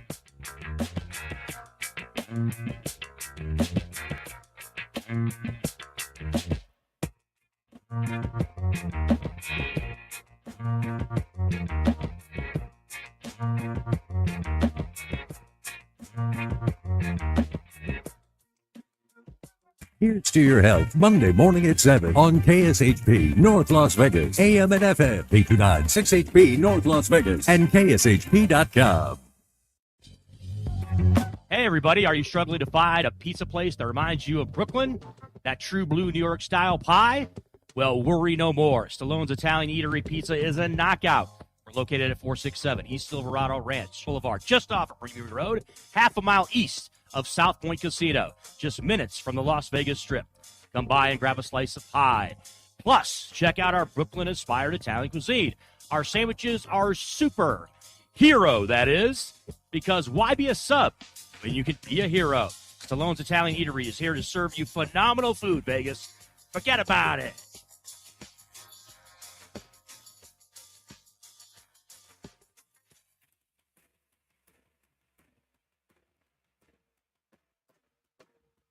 Everybody, Brian Shapiro from Pushing the Limits here. I want to tell you guys about my good friends at the Postal Annex. They have a notary signing agent on site daily, no appointment needed, and they offer a full scale of printing services From shipping labels to documents, business cards, banners, photos, and business signage, they're your passport service headquarters. They offer passport photos, and they can renew your adult passports. If you're traveling in a hurry, they can get those passports to you within 7 days or less. Mailbox rentals with a physical street address, and they also receive your packages from Amazon, UPS, FedEx, USPS, and more. Here's the best part. If you're a Pushing the Limits listener, they have an introductory rate of only $39 for a 3-month service. You can't beat it. Give them a call, 702-873-8005. Check them out at 6130 West Flamingo Road. It's the Postal Annex. Tell them I sent you. Buying or selling a home is a huge life event that requires guidance from an expert in the industry and community. My name is Blake Wynn. You may recognize my name as my grandfather was the best governor the state of Nevada has ever had. Growing up in Las Vegas, I've come to know this community intricately. Now, I am raising a family here as well, so I understand all the issues impacting our home and quality of life. As the top realtor for the #1 real estate team at Keller Williams, you can have confidence in my experience, knowledge, and track record. When it comes to buying, selling, or investing in real estate, choose a name you can trust and someone who understands the community you call home. Call Blake Wynn today and experience the difference of a trusted expert. 702-540-3311. Hey everybody, it's Brian Shapiro from Pushing the Limits. I want to tell you guys about Sahara West Urgent Care and Wellness. They're conveniently located on the southwest corner of Sahara and Jones. They're open Monday through Friday, 9 a.m. to 9 p.m. and Saturday, 9 a.m. to 5 p.m. At Sahara West Urgent Care, they'll take care of all your healthcare needs. They offer routine services such as physicals, STD testing, car accident treatment, and work injuries. You name it, they do it. They have on-site x-ray, EKG, ultrasound, and labs. They treat chronic conditions such as asthma, blood pressure, diabetes, and more. They also offer general wellness exams, treatments such as testosterone enhancement, and cancer screening. They're located on Sahara, 6125 West Sahara Avenue. Their number is 702-248-0554. And the best part, they accept most major insurances and affordable cash pay prices, office visits starting at just $95. And I'm also a client, so please give them a call, 702-248-0554.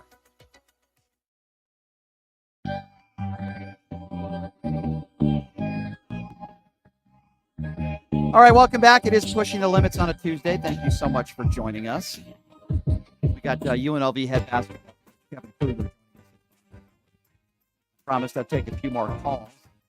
Talk about a number of topics today, by the way, including drag queen reading and how so many people on the far right think the sky is falling.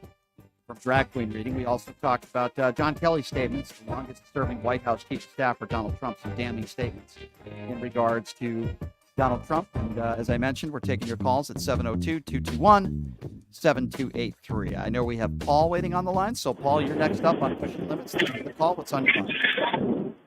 Hey, how you doing, man? Doing good, Paul. I've called it a couple times. I still remember this video of John McCain when he was running against Obama, and I voted for McCain. And there was this lady in the crowd, and you probably know what I'm talking about. I know exactly what you're talking about. Yep. And she started bashing him, and he took the microphone away really politely, and he goes, "Ma'am, listen, I know that you're upset that we've lost, but he's a decent human being, and he's a good man. And I know you might disagree with him politically, but I feel like that if John McCain or Lincoln or Reagan ran today, they would be called like a libtard and ran out of office. And I feel like that's what politics should be. It's okay to have a difference of opinion, but how do we get back to that? Because it's okay that you and I disagree, but we don't have to be mortal enemies. And it feels like this hardcore fascist mega cult just wants to own the libs and watch the whole country burn, and then blame the libs for pulling the Paul, you're so right. How do we get back to that? It's a really good question, Paul. I'll try to answer it, but let me just say you're absolutely right. I think it was one of the nicest. By the way, I was going to vote for Barack Obama, and when John McCain did that, I said, you know what? I'm okay with either of them becoming president. I wasn't a big Sarah Palin fan. She called him an Arab, from what I remember, Paul. That woman in the crowd, that woman. And John McCain grabs the mic and he says, "No, ma'am. Barack Obama is a decent man, a family man. We just happen to disagree on policy." That's because that's who John McCain was. John McCain was a hero, and he was a decent man. So to your question, how do we get back to that? Boy, really hard, Paul, so long as we have these MAGA Republicans and the divisiveness that we have in Washington, D.C., I don't know if we ever get back to that in our lifetime. I don't know if we can. What it's going to take is it's going to take Republicans, not Democrats. It's going to take Republicans to stand up and do what Liz Cheney did, to stand up and do what Mitt Romney did, to stand up and do what Adam Kinzinger did. And what they decided to say to themselves and to the country is basically, I'm willing to put right over wrong ahead of my political career, because there are so many Republicans out there that have kissed the ring of Donald Trump, the Lauren Boeberts, the Marjorie Taylor Greens, who care more about clicks and their despicable comments and their behavior. So we need to get those people out of office. That's number one. And then number two, we need to find good people that are willing to put the country before their own job or power or whatever you want to call it. It's not going to happen overnight. Donald Trump can never get back into office. We got to out these MAGA Republicans. Notice how I'm not saying Republicans, because there are decent Republicans out there, even though I believe they're few and far between. I just named you some of them. I think that's the only thing that can happen. I'm not saying every Democrat is great either, by the way. There are plenty of Democrats out there that are very divisive as well. And if I see that, they should be. But the fact that a guy like a George Santos can still be in office right now, or a Lauren Boebert can still be in office right now, tells me that the Republican Party ain't changing anytime soon. Brian, do you think they were always like this? And that, because I know a lot of people want to blame Trump, and listen, the guy he's like, as far as I'm concerned, he's an antichrist, because the guy is the farthest thing from a Christian. But do you think they were like this, and then he just gave them permission to say it out loud? That's another good question. Here's the best way I can answer that, and I'll say it in a very general way. Sadly, and I think you'll agree with me, Paul, there are a lot of good people in this country, good, hardworking people, nice people, good people, but there are a lot of bad people in this country too. People that are bigots, people that are racist, people that, whatever you want to call them, they're just bad human beings, criminals, bad people. But I'm specifically talking about the bigots and the racists in society today. They were always there, Paul. But I believe, I personally, and I've said this before and I'll say it again, that Donald Trump gave them a platform and made them comfortable in their bigotry. Some of these people were bigots, but they were uncomfortable speaking out loud in public. Some of these people are now comfortable in their bigotry. And then it gives other people to say, oh, my friend said this, so now I can say that. And I think it's just a domino effect. So no, to answer your question, I don't think there's more people now that are bigots and racist. It's just that they're more comfortable in their bigotry. Yeah, I just think it's really sad. It seems to me like, I'm very middle of the road. I'm very like you. I happen to be a Democrat, but I'll vote for the best person. But it feels like the Democrats aren't perfect, but they're calling out the guy in, what is it, New Jersey with all the gold bars. Like, he needs to go too. Agree. But like the Republicans absolutely refuse to do it. They won't even. I don't. I thought they were the Law and Order party, right, Paul? I thought they were the Law and Order party. Isn't it interesting when Menendez gets indicted? Shocking. I don't hear any Democrats going after the DOJ, but when a Republican is indicted, let's defund the DOJ. Let's go after the judges, the prosecutors, everybody. It's the fundamental difference between Republicans and Democrats today. Yeah, it is. Yeah. Paul, it's good. Man. Yep. Go ahead. No, that was it. That's why I'm talking with y'all. Paul, good to hear from you, my friend. I always like to hear from independent people, reasonable human beings, and I'm glad there are people like Paul out there. Paul, I appreciate the call, my friend. Thank you. Later. Good to hear from you. There are good, reasonable people out there. And by the way, I'm the same way. I'd like to think of myself as a reasonable person. I voted for 8 Republicans in the 2022 midterms. By the way, I'm happy to also say none of them were MAGA Republicans. I could easily vote for a Republican. I would vote for Mitt Romney right now over Joe Biden. If Mitt Romney ran for office right now, I would probably vote for him over Joe Biden because I think he's a decent man. Adam Kinzinger. If Adam Kinzinger ran right now, even though I disagree with him on some policies, I would probably vote for Adam Kinzinger over Joe Biden right now. There are Republicans out there that I admire. There are some Republicans out there that I like, that I would vote for. There's not many of them out there, but like I said, I voted for 8 Republicans in the midterms. So there are Republicans out there that I would certainly vote for, but they're not really running in 2024. I think Nikki Haley's okay. Chris Christie's okay. I certainly wouldn't vote for Ron DeSantis. 702-221-7283. And again, that number if you want to be a part of the conversation. 702-221-7283. Let's grab Shelly on the line. Shelly, thanks for calling. What's on your mind? Alrighty. So as an immigrant that came to this country 11 years ago, a brown-skinned immigrant is that. When I came here, I was never scared of, being discriminated against. Yeah. Until Donald Trump became president. Now, I have a daughter, and I remember when he won, she said, even though we came here legally with a green card, I remember when he won, she asked me, Mom, does this mean we have to go back? Oh, wow. At that time, I think she was 8 years old. Wow. This is an 8-year-old that was scared. Now, mind you, her dad was murdered in our country. So imagine how scared that child was. That's horrible. Why do you think she said that? Why do you think your daughter said that, Shelly? Because of the things.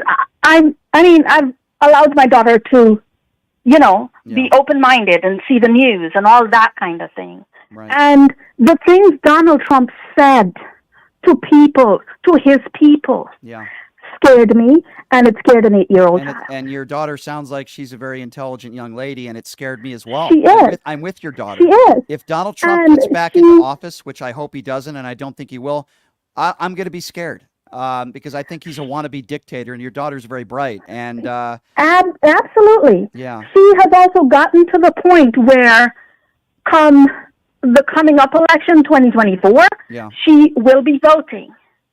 And it's all the social issues, the young people, the kids, the people who saw Donald Trump in action. 2016 to 2020. Right. The people who saw him in action then are the people that are going to be voting in Shelley, 2024. Where are you from? I'm from Guyana in South America. Wow. Well, God bless you. This country was founded because of great people like you. We need to remember that as Americans. This country was founded. And listen, do I think there needs to be better border security? Absolutely. Do I want people to come into this country legally? Absolutely. But the people that are coming in illegally, it doesn't mean they're all bad people like Donald Trump and many of the MAGA Republicans lead you to believe. Many people like you want a better life for your family, and there's nothing wrong with that. Yes, I want people to do it the legal way, but it doesn't mean we have to be barbaric to people, Interestingly, it took my family 16 years to actually get me here. First, the 8 years that it took my aunt's sponsorship to get my parents here. I'd aged out of that visa, that particular visa. Yep. I'd aged out of it. People do not understand how this thing works. Well, I'm going to tell you something. I have been looked at. I'm going to tell you something. I have been looked at as if I'm illegal here too. Well, that's wrong and that's horrible, and I'm glad you did it the right way, and you sound like you're a great mom. I'm going to tell you something. I want your daughter to call into the show one day because it sounds like she's a very smart young girl, and who knows, maybe someday she could run for office, and I'd probably vote for somebody like her if she's like her mom. So, Shelly, I appreciate you calling in. I really do. It means a lot, and when we talk about immigration on this show, I'd love you to call back in and talk about that, okay? It's in our kids' hands. That's all I have to say. It is in the hands of these kids. We got to get, and I know they're going to be doing. We got to get them to vote. We got to get them involved. And it's interesting when Republicans sign people up to vote, they only want them to vote Republican. But when Democrats sign people up to vote, they don't push them to vote Democrat. They just push them to vote. It's again another fundamental difference between Republicans and Democrats, and I'm glad there are people like you out there that make this country a heck of a lot better. Thank you, Shelly, for calling in. And I'm glad you are an American in this country. I will be taking people to the polling station if I have to take the day off from work to get this done, but we are doing this. He is not getting back there. We're not going to allow it. Amen, Shelly. Nope. I love it. I love that there are people like you out there, and I appreciate it. Keep doing the good job you're doing, sir. You take Shelley. care. I appreciate you calling in. Thank you so much. I'm so glad there are people like Shelly out there. I am so glad there are bright young women out there that understand the threat that Donald Trump is to this nation. Can you imagine that? You have an 8-year-old daughter, and your 8-year-old daughter reacting to Donald Trump says, does that mean we have to go back? An 8-year-old daughter that's scared because of the statements of, at the time, our president of the United States. Listen, it's interesting, too, because there are some MAGAs out there on social media that'll say, who's paying this guy? Well, let me just explain to some of my MAGAs out there, and I'll explain it very slowly so some of you can understand. I'm a registered independent who leans to the left on social issues. I speak my mind. I'm opinionated, but I'm also honest. Nobody forces me to say anything. These are my own opinions, and I share them with you. And I'm sorry if some of you are a little slow to understand that some people share their opinions and they're not forced to come up with an ideology like Fox News does, right? Like Dominion voting machines and that sort of stuff, or Newsmax or OAN. I'm not forced to say anything on this show, and I'm not pushing any agenda, and nobody's paying me to do so. I get paid through my wonderful advertisers out there that enjoy the show and want to get their product out there, whoever they may be. So again, I know that might be very hard for some of you to understand. And again, some people say, what news do you spew? What news would that be? The news of reporting on how Kevin McCarthy is going to be outed? The news of how Donald Trump is facing 4 indictments? The news of how the longest-serving White House chief of staff just made some statements, John Kelly, about Donald Trump? You mean that kind of news? See, ladies and gentlemen, that's not fake news. There's nothing fake about that. And you want to use your little, because you're so funny and cool and creative, you want to use your, that's fake news, because you don't have an original thought of your own and you just mimic what the orange turd says because you don't have an original thought of your own. I actually report on the news, tell you what's going on, and then I share my opinions on that. And I understand how that might be very difficult for some of you to grasp. And you think that somehow maybe George Soros is paying me, because if you disagree with everything, it's got to be an agenda and George Soros has got to be paying for it. I know how your minds work. It's called a pea brain. I know how it works.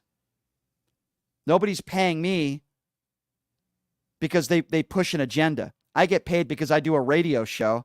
And I'd like to think that I do a pretty good job doing a radio show and sharing the news with you and the breaking news of the day, and then giving my opinions on it, sharing my opinions because I'm an opinionated person. Guess what? There's nothing fake about me. I don't have fake hair because I'm bald. I don't have fake teeth. I don't have a fake tan. And I don't have bone spurs, if you know what I'm saying. Nothing fake about me, ladies and gentlemen. Actually, I can probably allude to Melania Trump when it comes to fake as well, but I guess I'll leave that one alone. I'll let you decide. All right, we're going to take a quick break, and when we come back, UNLV's head basketball coach Kevin Kruger joining us. You're listening to Pushing the Limits right here on KSHP.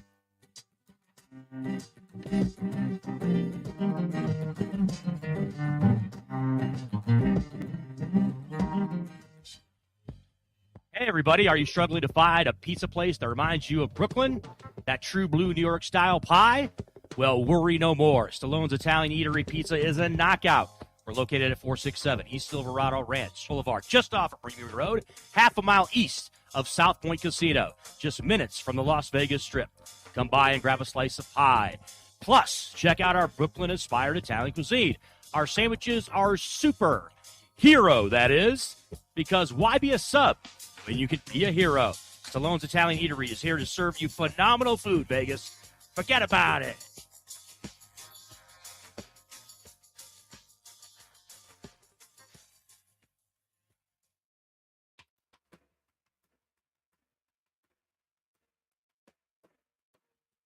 Everybody, it's Brian Shapiro from Pushing the Limits here. I want to tell you guys about my good friends at the Postal Annex. They have a notary signing agent on site daily, no appointment needed, and they offer a full scale of printing services from shipping labels to documents, business cards, banners, photos, and business signage. They're your passport service headquarters.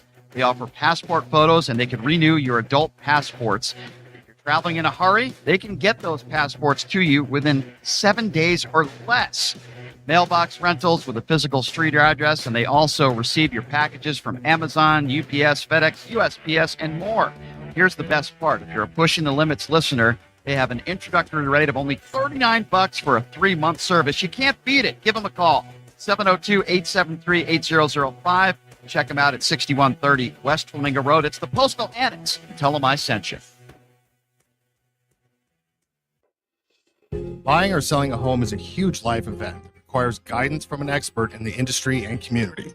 My name is Blake Wynn. You may recognize my name as my grandfather was the best governor the state of Nevada has ever had. Growing up in Las Vegas, I've come to know this community intricately. Now, I am raising a family here as well. So I understand all the issues impacting our home and quality of life. As the top realtor for the #1 real estate team at Keller Williams, you can have confidence in my experience, knowledge, and track record. When it comes to buying, selling, or investing in real estate, choose a name you can trust and someone who understands the community you call home. Call Blake Gwynn today and experience the difference of a trusted expert. 702-540-3311. Hey everybody, it's Brian Shapiro from Pushing the Limits. I want to tell you guys about Sahara West Urgent Care and Wellness. They're conveniently located on the southwest corner of Sahara and Jones.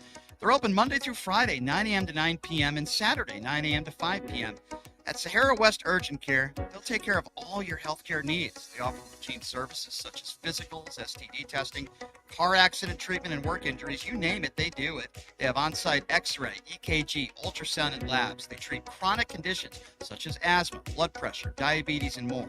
They also offer general wellness exams and treatments such as testosterone enhancement and cancer screening. They're located on Sahara, 6125 West Sahara Avenue. Their number is 702-248-0554. And the best part, they accept most major insurances and affordable cash pay prices, office visits starting at just $95. And I'm also a client, so please give them a call, 702-248-0554.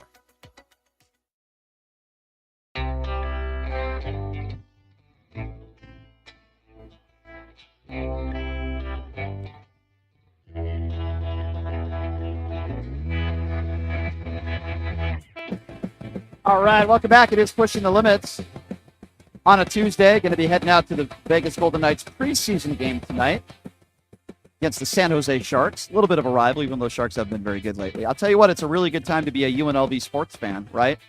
It should always be a good time. I love going to UNLV games, whether it be football or basketball, you name it, baseball. But the UNLV football team off to a wonderful start. Coach Odom doing a great job. They're 4-1. We'll get Coach on next week. And the basketball season is literally right around the corner. It's amazing how it just creeps up upon you. I know the Lakers are playing a preseason game in Vegas on Monday, so that's going to be a lot of fun. I'll be attending that.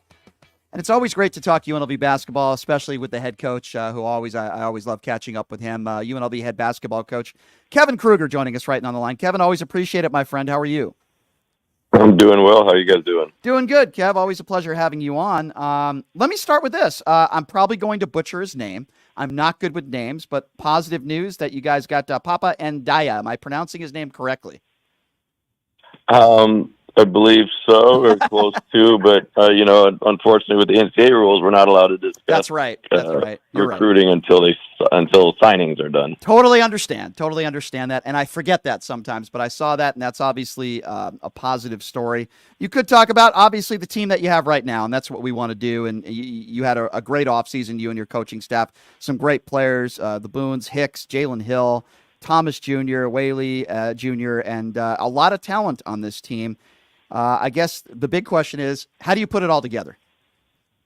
Yeah, I think that's the $1 million question. We've got a bunch of good guys, a bunch of hard workers, a bunch of good players, guys with experience, and that's what we're in the process of right now. Just practicing, figuring out who's going to be able to do what to help the team win games, and that's pretty much the focus here in the next 5 weeks in a day. Practices, how they've gone so far, and compare, contrast, I don't know, between this time last year, any key differences? I do think we've just got just a little more experience. We've got guys using their still, this will be the last year of guys using their COVID year, and again, another kind of step toward or a step up in experience in games played. So it should be a fun group. It's guys that have solidified careers, and a couple of them brought them over from other places, and a couple guys returning from last year that had good years as well. When you see what the year that San Diego State had, an unbelievable year, and I'm sure you would agree Dutch is a great coach and he's done a really good job. When you see that run that San Diego State goes on, do you say to yourself, okay, I know we can get there. I know it's not easy making a national championship game, and obviously it's one step at a time, right? You got to find a way to eventually win the Mountain West Conference tournament or get into the NCAA tournament. But do you say to yourself, we could get there. Here's what we need to do, and there's no reason why we can't be as successful as like, say, a San Diego State team? Yeah, I think you said it perfectly. When you first started talking about it, there is a feel that, all right, you can compete. We've had some good close games. Unfortunately, not been able to get on top, but we played San Diego State to some good games, and that's kind of a good measuring stick right now. But as much as anything, you also understand and appreciate how hard it is, because when you play San Diego State, they don't beat themselves. You have to work extremely hard to get shots off, good quality shots, and then you have to work extremely hard to keep them from scoring and rebounding and doing everything that they do well. So while there is kind of a little bit of hope in terms of being able to get there and knowing that you can continue to get better and have a shot, there's also an understanding that that how hard it is because they are so good. Right. And, you hear this word a lot, Kevin, right? Identity. Like when I think of San Diego State and their identity, I think you would agree, it's defense and rebounding first, right? They're a really good defensive team, and they're big in the rebounding. And I think of a lot of your dad's teams back in the day, and very similar, right? Your dad always preached defense and rebounding. When you look at this team, or you just look as you being the head coach, what is the identity that you want people to say about UNLV basketball? Well, I think it has to be defense. It has to be, you got to go into games and you got to go into the last handful of minutes confident that you can get stops and rebound it. And when you look at the teams in the Final Four and the Elite Eight, and while, of course, you've got some teams that are, people think, really just kind of rely on their offense, they're still really good, solid defensive teams and as well. And I think year in and year out, when you're going to talk about the teams that play deep into March, they're more confident on getting a stop than they are maybe going and getting a bucket. And that's what we've got to do. We've got to continue, of course, work on getting better looks offensively, but we've just got to be more consistent on the defensive end. No question. If you're just joining us, head UNLV basketball coach Kevin Kruger, the season literally right around the corner. How nice is it, Kevin, to see a guy like Larry Johnson talking UNLV basketball? Because he hasn't talked a lot about it the last several years. I think there's a lot of different reasons for that. But when your athletic director, Harper, who I think is awesome, decided to retire Anderson Hunt's jersey, I believe it's in November this year, and Anderson hit me up, and I know you guys talk a lot, and I even saw you with an Anderson Hunt shirt at practice, which I thought was so cool. It was so awesome. Where did you get that shirt, by the way? I have to ask. I'd have to ask Deshaun Henry, but we wanted to promote Anderson's jersey retirement. It's something that's been long overdue, and it's going to be a fun weekend and a fun game, an experience for him. His jersey should be up there with the other guys that helped put UNLV on the map. And of course, he's our only Final Four MVP. But him being a supporter since day one. The Tarkanian family, kind of welcoming us, and letting us kind of be a part of around their family and their guys, with the Legends Weekend a couple weekends ago, and of course Larry starting to talk about running Rebel basketball again. It just kind of shows, I think, that the program is headed in the right direction. More and more players are coming back, more and more fans are coming back, and the team I believe is just continuing to get better. I agree. I feel like your father was also really good at that, at reaching out to former players, and he was great. And Dave Rice did a really good job at that as well. What do you? I don't know if you can share this. Have you been able to have any conversations with like a Larry Johnson, and what do you think it would take to get a guy like that back to UNLV, to just maybe even going to a practice or going to a game? Do you think that's possible? Yeah, I mean, I talked to Larry when during the Legends Weekend when him and Stacy and those guys and Anderson and we're all at Lois's house for a get together. I had the ability to just talk to him for a minute. And he's working in New York now, so it might be a little more difficult. But I just think it's one of those things that if we continue to put guys that on the floor that the former players are proud to root for and think represent the jersey they wore to the same level, then it's something where they're going to keep coming back. And of course, we've always had great support locally from former players that have come back and supported the guys. If you talk about Freddie Banks or Danny Tarkanian was up at practice a couple weeks ago, and Richard Box, and just guys that have been consistent in supporting the guys for years. And so we just got to keep supporting them and keep letting them know how important and appreciated they are, and not only, of course, building the program, but showing the current guys that they support them. Yeah, no doubt. I think that's awesome. Going back to this year, games on the schedule for fans, that are unaware. I would imagine maybe some of them are, but the schedule's out. Talk to me a little bit about the schedule this year, particularly the out-of-conference schedule, and some games that stick out to you. Yeah, I mean, we've got an incredibly challenging and great non-conference schedule. We've got, when you talk about, of course, names that are a little more familiar, we've got Creighton at the Dollar Loan Center, Loyola Marymount, a nice old-time rival at the Dollar Loan Center as well. We're going down to Phoenix to play St. Mary's. We've got Florida State and Daytona Beach. We're at Dayton. We've got a Friday night game, the second week of the season at Pepperdine. And then we've also got incredibly tough games with maybe a couple teams from the Midwest that people aren't as familiar with Akron and Hofstra, who are predicted to finish very high or win their conference in some preseason predictions. So, and then combine that with Anderson's jersey retirement on the 11th, I think pretty much every game is going to have a pretty good reason to come out and see the guys. Yeah, and again, you mentioned this already. A lot of juniors, a lot of seniors, a lot of people with experience, and that's so important when at the college level. So I completely agree with you 150%. All right, last question about this year's team, but I think it's an important one. There's always going to be expectations, right? And I think you'd be the first one to say it, that you want to compete for a title. Of course, you want to get into the NCAA tournament. What do you think are fair expectations in your third year here at UNLV? And I know it's early with the talent you have, and you never know exactly what you're going to see on the court come game time. But what do you think is a fair expectation or fair expectations for this team this year?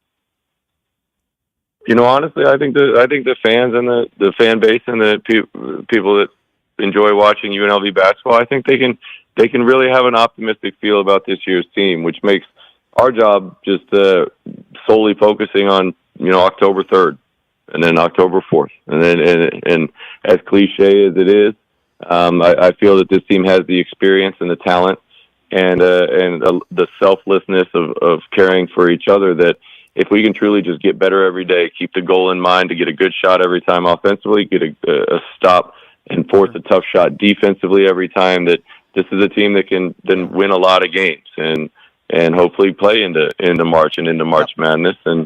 But at the same time, it truly is something where we're not hoping for this or wishing for that. I think we just know that we got to keep our head down, work and focus on what we can focus and control, and get good shots, force tough shots, and I think every night could be a game we can go out and try to win. No doubt. You know how physical the Mountain West Conference is. Every day is a grind, but no doubt. All right, question I have to ask you. I would imagine there's probably not much you can say about this at all, but I'm not doing my job if I don't at least ask you about it. Any update on the Khalid Boone situation? Anything you can say? I know you're limited in what you can say, but anything at all you can say about that situation? It's still so early in the process of everything that we're still gathering information and talking and meeting with people to kind of just put everything on the table that we can find out.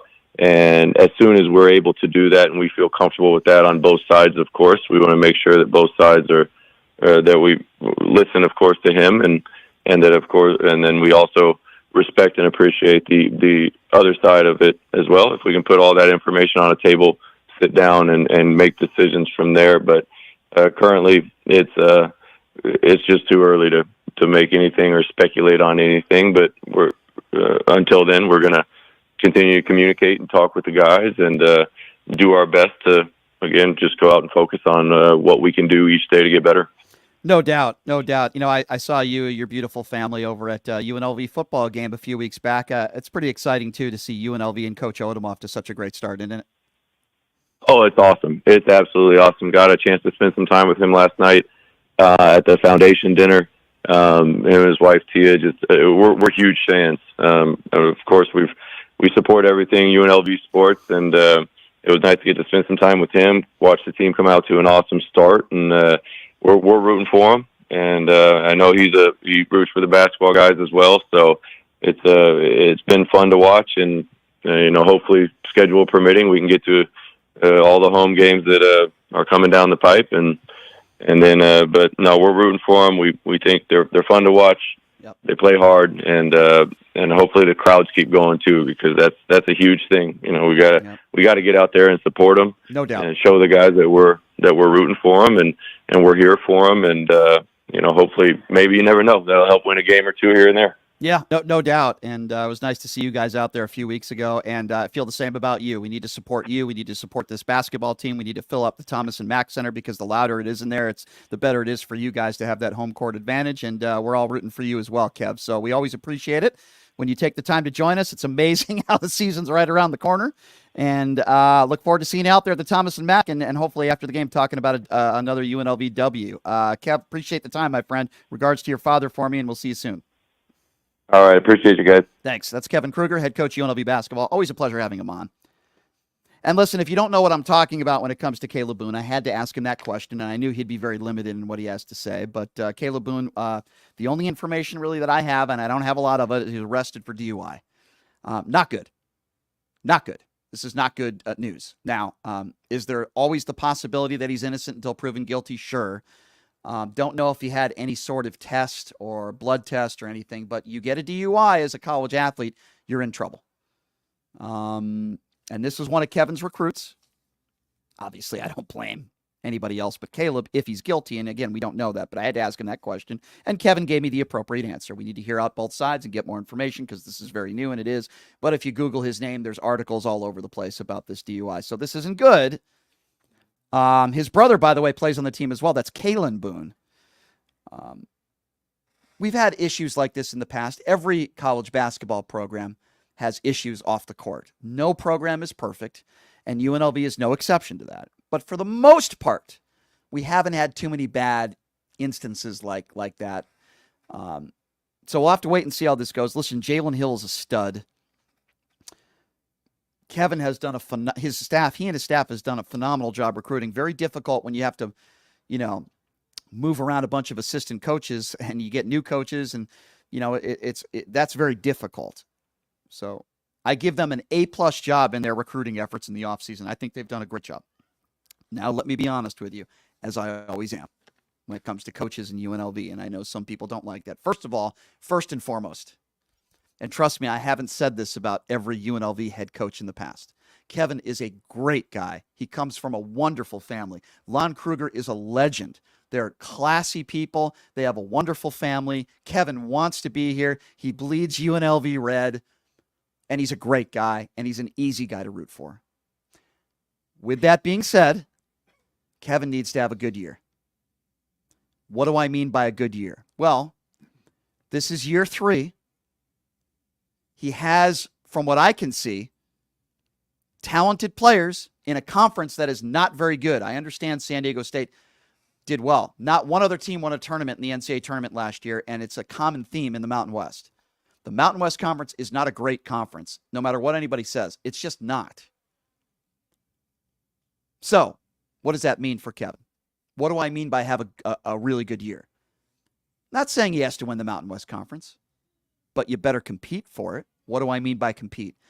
Opposite of the first 2 years of his tenure. You have to be in the mix in the final week of the season to win the regular season. Doesn't mean you have to win it. Be one of the top 3 teams. Be a game or 2 out. Be at the top echelon of the Mountain West. That's number 1. That's step number 1. Step number 2. Get to the finals of the Mountain West Conference tournament, man. When was the last time UNLV was in the finals of the Mountain West Conference tournament? It's been a long time. They're capable. I know there are a few good teams. Boise State's going to be good this year. San Diego State's, I would imagine, still going to be very good. They're not going to have the year they had last year. They lost some players, but they're still going to be good. Get to the finals. Stop it with this play-in game stuff. Compete for a Mountain West Conference title. Give yourself a chance to win the Mountain West Conference tournament. You don't have to win it, but get to the finals. Do I think he has to get to the NCAA tournament? I think that would secure his job. Don't have to win the Mountain West Conference tournament. Don't have to win the regular season. Compete in both. Be in the mix. Got to get to the NCAA tournament. And I think if Kevin is able to do that, then I think they should give him a contract extension. If he doesn't do that, if he doesn't do any of those things that I listed, then I think Harper's going to have a decision to make. Because, again, this is year 3. I love Kevin. Love the family. Love Lon. Again, easy person to root for, right? Very easy person to root for. On a side note, I do want to play for you some Mark Davis audio before we go today. So there's audio that's surfacing on social media, and it's at SoFi Stadium. SoFi. I'm pronouncing it wrong. They lost to the Chargers, and it's a video of some Raiders fans giving it to Mark Davis. Have a listen to this, and then we'll discuss.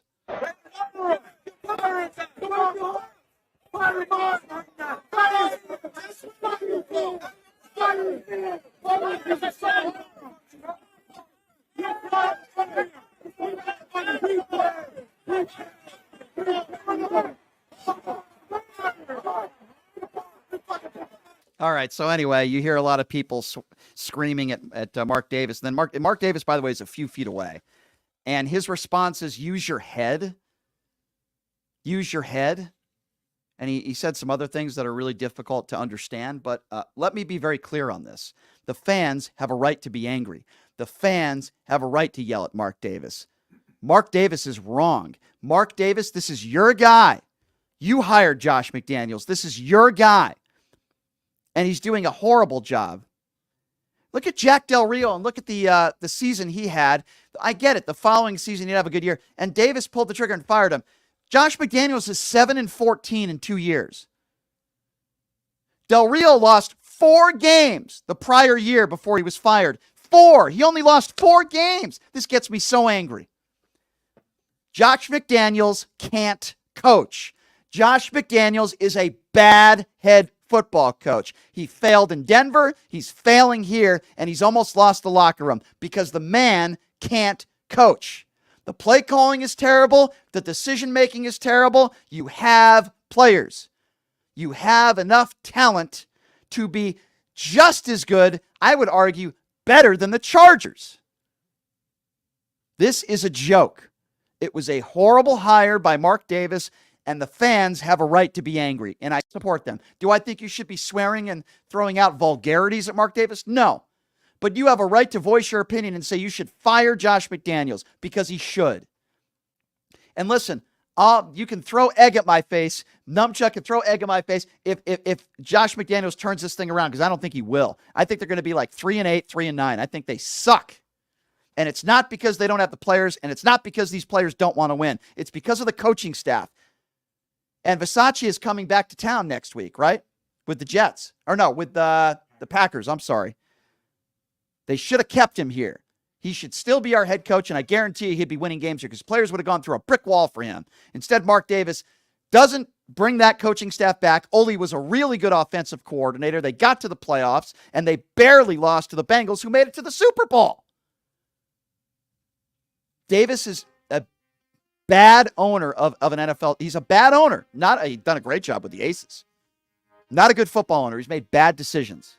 Fans have a right to be angry, and they have a right to voice their opinions. They pay for tickets. They're lifelong Raider fans, Raider Nation. They're passionate, and they have a right. And Davis is saying, use your head? What the hell is he talking about? Why don't you use your head and get another haircut? Why don't we start there?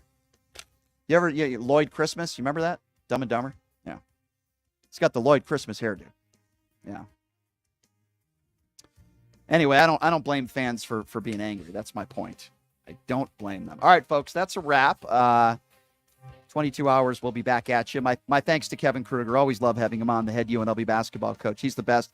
Breaking news, Kevin McCarthy has been outed as the House Speaker. Oh, get the popcorn out, everybody. McCarthy, the man with no backbone, is gone. Maybe we could get Joe Walsh on the show tomorrow to talk a little bit about that. That'd be fun, actually. Kevin McCarthy is out.